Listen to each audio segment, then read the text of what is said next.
Welcome to Rewatch and Rank. On this channel, we rewatch older TV shows, provide a summary and opinion on the episode before ranking each episode against each other.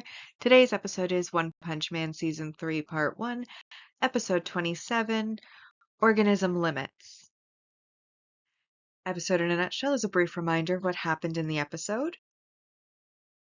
So in this episode, we pick up where the cutscene of the last episode left off, with Zombie Man sitting down with Dr. Genis, asking him why the House of Evolution is disbanded, given that they could just move the headquarters anywhere. And in fact, for the last 10 years, since he was a research subject, that is exactly what they have done. And Dr. Genis then tells Zombie Man about meeting Saitama, though he doesn't give his name, and how Saitama was an ordinary man living an ordinary life with no special talents whatsoever, but by pushing himself past his limits, he removed his limiter, and as a result became incredibly strong. And Zombie Man says that in order to remove the limits, there's always going to be, a sacrifice or a consequence. And Dr. Genis reveals that in fact there was. Now Saitama is bald and also bored. And Zombie Man doesn't really believe him, but Dr. Genis doesn't need him to believe him. So then Zombie Man basically gives up and asks why Takeoki as like the shop that he's running. And Dr. Genis reveals that through his research, he managed to make an octopus with endlessly regenerating legs. So basically it's cheap. And then we pick up also with Garo fighting with Bug God and Royal Ripper, and Tario's run away. He fights them. However, then another monster that looks like a jellyfish made of sludge, appears. Let me see if I can find the name. So it is just sludge jellyfish. Comes with Tario, who had been running away and obviously got caught. This distracts Garo, which allows Royal Ripper to start slashing at him. And once Royal Ripper, or Bug God, believes Royal Ripper has killed him, he stops him, saying, "Oh, remember how they said not to kill him?" And Royal Ripper's like, "Well, you should have stopped me sooner."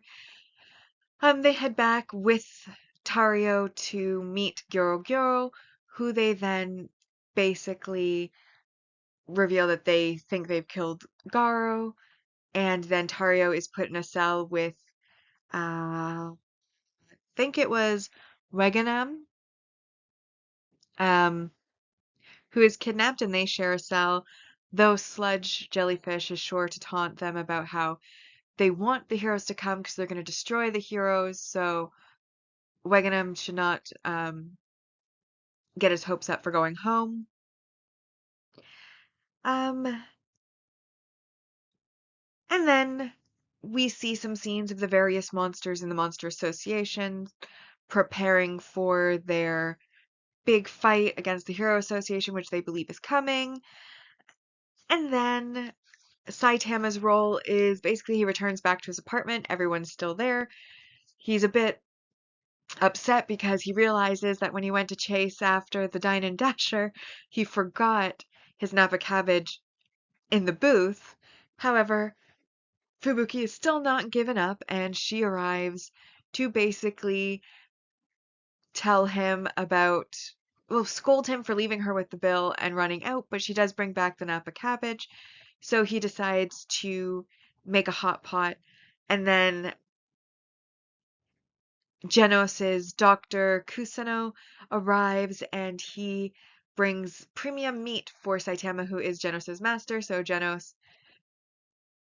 Saitama, who at first wanted him out, is fine with him being there, and then realizes that everybody's planning to stay for dinner. That's basically all that happened in this episode. So now that we've been reminded about what happened in the episode, it is now time to rank the episode. And as always, we'll be ranking on our mostly objective ranking list, followed by the personal ranking list.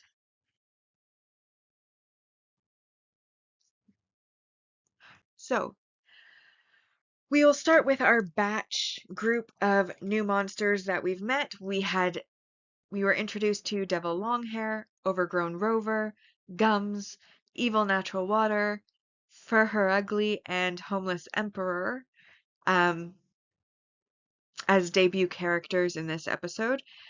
They're bulk and worth 2 points. Then we had 2 points for the resolved battle between Garo versus the Royal Ripper and Bug God, and that was 4 points.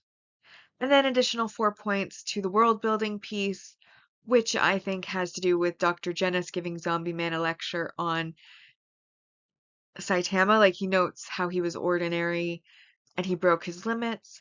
And then when Zombie Man's like, that's not special, we've got heroes, we've got monsters, Dr. Genis then goes into basically a lecture on how Saitama is unique from heroes and monsters. Like, heroes are people born with high limits who work hard to meet those limits, and they may have special gifts or use mechanical enhancements in the case of cyborgs, etc., but they haven't broken limits. Monsters typically are becoming something different, either like they're impacted by environmental factors that kind of uh what's the word?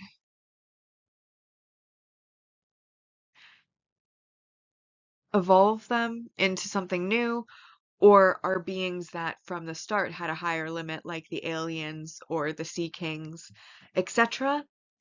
But in the case of Saitama, because he started ordinary, lived ordinary, and had no special talents, but managed to break those limits to become incredibly strong. As Dr. Jenna says, the strongest being he had ever created in his labs was defeated with one punch.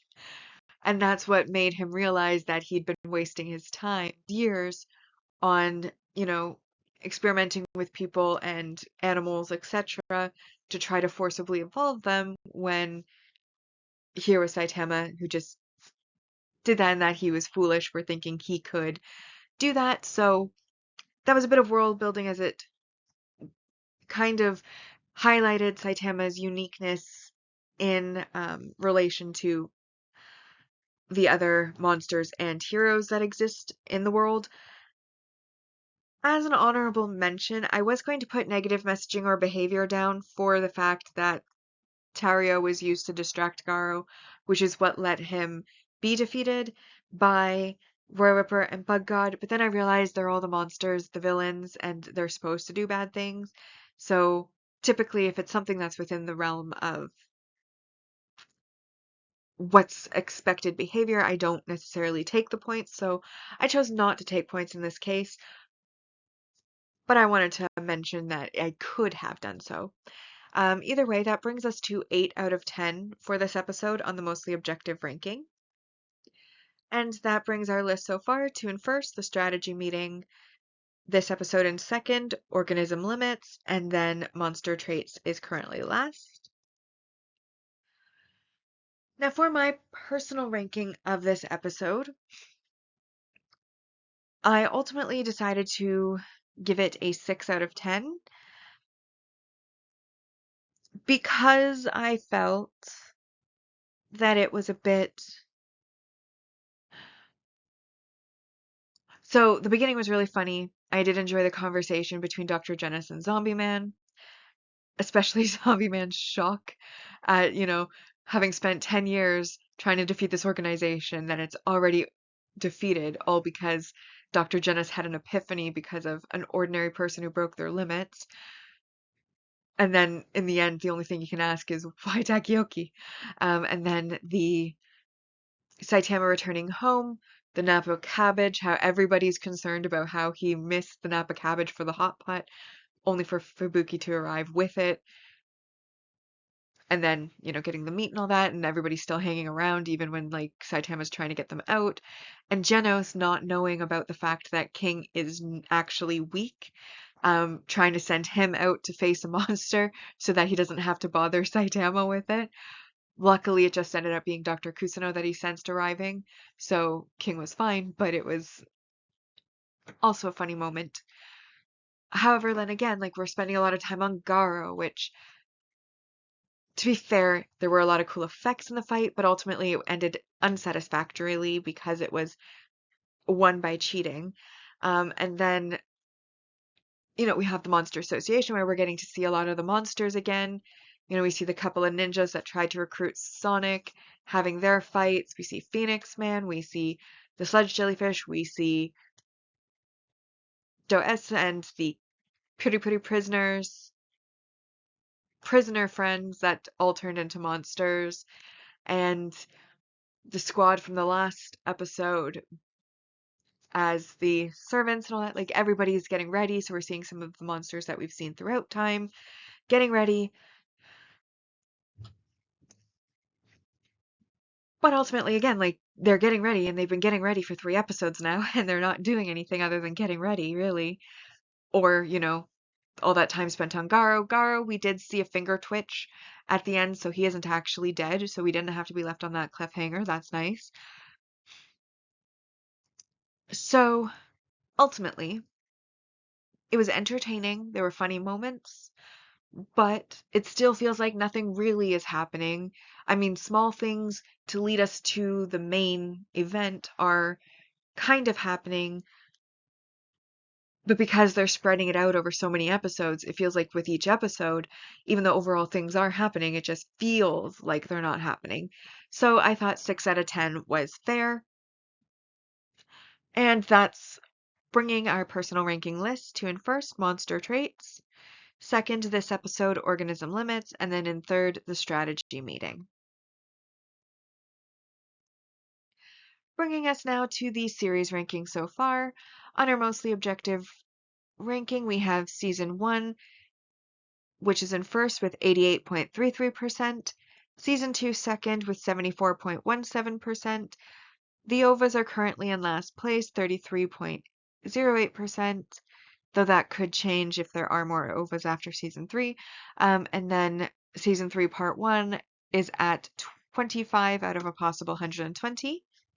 Meanwhile, on the personal ranking side, season 1 is in first with 76.67, season 2 second with 65.83, OVA's currently in third with 40.77%, and season 3 part 1 is currently at 20 out of a possible 120. So with that, we've now rewatched and ranked, or rather in this case, reacted and ranked One Punch Man Season 3 Part 1, Episode 27, Organism Limits. Like and subscribe if you'd like to, and I'll see you in the next episode.